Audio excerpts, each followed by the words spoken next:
हे दोस्तों, पिछले पार्ट में तुमने विवान को देखा, एक ऐसा लड़का जो हर रात जिंदगी बदलने के सपने देखता था, लेकिन हर सुबह वही पुरानी जिंदगी जीता था। वो सोचता था कि प्रॉब्लम उसके अंदर है, कि शायद वो लेजी है, अनडिसिप्लिन्ड है, केपेबल नहीं है। लेकिन फिर उसकी मुलाकात हुई एक अजीब आदमी से, जिसने उसे सिर्फ एक चीज सिखाई: जिंदगी बड़े फैसलों से नहीं, छोटी आदतों से बदलती है। और अब पहली बार विवान अपनी जिंदगी को बदलने की कोशिश नहीं, समझने वाला था। उस रात पूरा सूर्यगढ़ शांत था, बाहर हल्की बारिश हो रही थी और विवान अपने कमरे में अकेला बैठा था। उस मिस्टीरियस पैकेज के सामने उसने धीरे धीरे उसे खोला। अंदर एक किताब थी, सिंपल ब्राउन कवर, ना कोई फ्लैशी टाइटल, ना कोई मोटिवेशनल कोट, लेकिन उसके कुछ पेजेस फोल्डेड थे, जैसे किसी ने जानबूझकर इंपॉर्टेंट बातें मार्क की हों। विवान ने पहला पेज खोला। वहां सिर्फ एक लाइन लिखी थी: हर एक्शन एक वोट है उस इंसान के लिए जो तुम बनना चाहते हो। विवान उस लाइन को बार बार पढ़ता रहा, क्योंकि पहली बार किसी चीज ने उसे ये महसूस कराया कि चेंज सिर्फ रिजल्ट्स के बारे में नहीं है, आइडेंटिटी के बारे में है। और शायद यही चीज ज्यादातर लोग कभी समझ ही नहीं पाते। लोग कहते हैं, मुझे अच्छे मार्क्स चाहिए, मुझे फिट बॉडी चाहिए, मुझे सक्सेसफुल बनना है, लेकिन वो कभी ये नहीं सोचते, मुझे ऐसा इंसान बनना है जो रोज डिसिप्लिन्ड एक्शंस लेता है। और यही सबसे बड़ा डिफरेंस है। कुछ लोग रिजल्ट्स चेस करते हैं और कुछ लोग आइडेंटिटी बिल्ड करते हैं, और लंबे समय में आइडेंटिटी हमेशा जीतती है। अगले दिन विवान मिरर के सामने खड़ा था, काफी देर तक बस खुद को देखता हुआ। और पहली बार उसने खुद से पूछा, मैं एक्चुअली हूं कौन? क्योंकि इतने सालों से वो खुद को क्या बोलता आया था? मैं लेजी हूं, मैं कंसिस्टेंट नहीं रह सकता, मैं फोकस नहीं कर सकता। और धीरे धीरे उसका दिमाग उन बातों को सच मानने लगा था। याद रखना, इंसान वही एक्शंस रिपीट करता है जो उसकी आइडेंटिटी से मैच करते हैं। अगर कोई खुद को वीक मानता है तो वो चैलेंजेस अवॉइड करेगा। अगर कोई खुद को डिस्ट्रैक्टेड मानता है तो वो कोशिश करने से पहले ही हार मान लेगा। और शायद यही रीजन है कि बहुत लोग सालों तक नहीं बदलते, क्योंकि वो हैबिट्स बदलने की कोशिश करते हैं, आइडेंटिटी नहीं। उस दिन विवान ने एक छोटा लेकिन स्ट्रेंज डिसीजन लिया। उसने खुद से ये कहना बंद कर दिया, मुझे पढ़ना है। अब वो कहने लगा, मैं ऐसा इंसान हूं जो रोज थोड़ा पढ़ता है। छोटा डिफरेंस लगता है ना, लेकिन कभी कभी जिंदगी की सबसे बड़ी चेंजेस वर्ड्स बदलने से शुरू होती हैं। उसने अपने कमरे की वॉल पर एक पेपर चिपकाया। उस पर लिखा था, हर छोटा एक्शन मेरी नई आइडेंटिटी बना रहा है। और पहली बार उसे लगा कि शायद चेंज इम्पॉसिबल नहीं है। अगले कुछ दिनों तक सब अच्छा चला। विवान रोज 15 मिनट्स पढ़ने लगा, फोन थोड़ा कम यूज करने लगा, जर्नलिंग करने लगा। लेकिन फिर एक रात वो सिर्फ 5 मिनट रील्स देखने बैठा, और जब उसने टाइम देखा, 4 घंटे निकल चुके थे। और सबसे स्कैरी चीज, उसे पता भी नहीं चला कि वो कब कंट्रोल लूज कर गया। और ऑनेस्टली शायद यही सोशल मीडिया का सबसे डेंजरस पार्ट है। वो तुम्हारा टाइम फोर्सफुली नहीं लेता, वो तुम्हें धीरे धीरे अनकॉन्शियस बना देता है। अगले दिन विवान ने किताब का दूसरा चैप्टर खोला। वहां लिखा था, डिसिप्लिन से ज्यादा इंपॉर्टेंट है एनवायरनमेंट। पहले उसे ये लाइन वियर्ड लगी, लेकिन फिर उसने सोचना शुरू किया।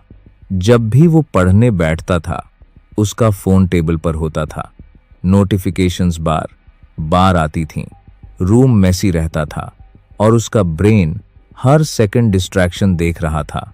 और फिर वो खुद को ब्लेम करता था, मैं फोकस्ड क्यों नहीं हूं? लेकिन कभी कभी प्रॉब्लम तुम्हारे अंदर नहीं होती, प्रॉब्लम तुम्हारे आसपास होती है। उस रात पहली बार विवान ने विल पावर यूज नहीं की। उसने बस अपना फोन दूसरे कमरे में रख दिया और सडनली पढ़ना आसान लगने लगा। और यही मोमेंट था जब उसे समझ आया कि इंसान सिर्फ मोटिवेशन से नहीं बदलता, सिस्टम से बदलता है। धीरे धीरे उसने अपनी इनविजिबल हैबिट्स नोटिस करनी शुरू की। सुबह उठते ही फोन चेक करना, पढ़ते समय हर 5 मिनट में सॉन्ग्स चेंज करना, बोर्डम फील होते ही यूट्यूब खोलना। ये सब छोटे एक्शंस लगते थे, लेकिन यही उसकी पूरी अटेंशन डिस्ट्रॉय कर रहे थे। लोग सोचते हैं कि उनकी जिंदगी बड़े डिसीजंस बना रहे हैं, लेकिन सच, तुम्हारा फ्यूचर उन टाइनी एक्शन से बन रहा है जिन्हें तुम नोटिस तक नहीं करते। एक दिन किताब पढ़ते हुए विवान एक ऐसे चैप्टर तक पहुंचा जिसने उसका दिमाग हिला दिया। उसमें लिखा था कि हर हैबिट के 4 स्टेप्स होते हैं, क्यू, क्रेविंग, रिस्पॉन्स, रिवॉर्ड।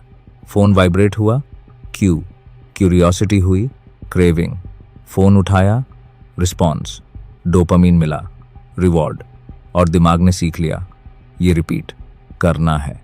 और शायद पहली बार विवान को समझ आया कि हैबिट्स एक्सीडेंटल नहीं होती, वो डिजाइंड होती हैं। अब उसने एक्सपेरिमेंट करना शुरू किया। अगर उसे पढ़ना था तो वो किताब पहले से टेबल पर खुली छोड़ देता। अगर फोन कम यूज करना था तो नोटिफिकेशंस ऑफ कर देता। अगर वर्कआउट करना था तो शूज पहले से बाहर रख देता। और धीरे धीरे गुड हैबिट्स आसान लगने लगीं, क्योंकि अब वो खुद से लड़ नहीं रहा था, वो एनवायरनमेंट बदल रहा था। और शायद यही रियल डिसिप्लिन है, खुद को टॉर्चर करना नहीं, सही सिस्टम्स बनाना। अगर अभी तक तुम इस कहानी में खुद को देख पा रहे हो तो चैनल को सब्सक्राइब जरूर करना, क्योंकि आगे जो चीज आने वाली है वो शायद तुम्हें समझाएगी कि लोग कंसिस्टेंसी स्टार्ट तो कर देते हैं, लेकिन मेंटेन क्यों नहीं कर पाते। 2 महीने बीत गए और धीरे धीरे विवान बेटर हो रहा था। वो पहले से ज्यादा फोकस्ड था, फोन कम यूज करता था, पढ़ाई रेगुलरली करने लगा था। लेकिन प्रॉब्लम ये थी, रिजल्ट्स अभी भी बड़े नहीं थे, मार्क्स अभी एवरेज थे, बॉडी में ह्यूज ट्रांसफॉर्मेशन नहीं था, जिंदगी अभी भी परफेक्ट नहीं थी। और यही वो स्टेज है जहां ज्यादातर लोग हार मान लेते हैं, क्योंकि उन्हें लगता है इतनी मेहनत के बाद भी कुछ बदल नहीं रहा। लेकिन उसी किताब में एक एग्जाम्पल था जिसने विवान की सोच बदल दी। अगर तुम एक आइस क्यूब को 25 डिग्री रूम में रखो तो कुछ नहीं होगा, 26 डिग्री, 27, 28, फिर भी कुछ नहीं होगा। लेकिन 32 डिग्री पर वो सडनली मेल्ट होने लगेगा। और शायद सक्सेस भी ऐसी ही होती है। लोग 31 डिग्री पर हार मान लेते हैं, जबकि बदलाव सिर्फ 1 डिग्री दूर होता है। ये लाइन विवान के दिमाग में बैठ गई। उसने डिसाइड किया, चाहे रिजल्ट्स देर से आए, वो सिस्टम्स नहीं छोड़ेगा। कुछ दिनों बाद वो लाइब्रेरी में बैठा पढ़ रहा था और अचानक उसे रियलाइज हुआ वो पिछले 2 घंटे से बिना डिस्ट्रैक्शन पढ़ रहा था। पहले ये उसके लिए इम्पॉसिबल था, लेकिन अब ये नेचुरल लग रहा था। उस दिन पहली बार उसे खुद पर थोड़ा विश्वास हुआ। और शायद यही किसी भी ट्रांसफॉर्मेशन का सबसे पावरफुल मोमेंट होता है, जब इंसान को पहली बार प्रूफ मिल जाए कि वो बदल सकता है। लेकिन जिंदगी हमेशा आसान नहीं होती, क्योंकि उसी रात विवान के फोन पर एक मैसेज आया उसके पुराने दोस्तों का, आज रात पार्टी। और वहीं से उसकी नई आइडेंटिटी की सबसे बड़ी परीक्षा शुरू होने वाली थी। क्या विवान वापस अपनी पुरानी जिंदगी में चला जाएगा? क्या छोटी आदतें सच में किसी इंसान को कंप्लीटली बदल सकती हैं? और आखिर उस मिस्टीरियस आदमी का इस किताब से क्या कनेक्शन था? कहानी अभी खत्म नहीं हुई, पार्ट 3 में।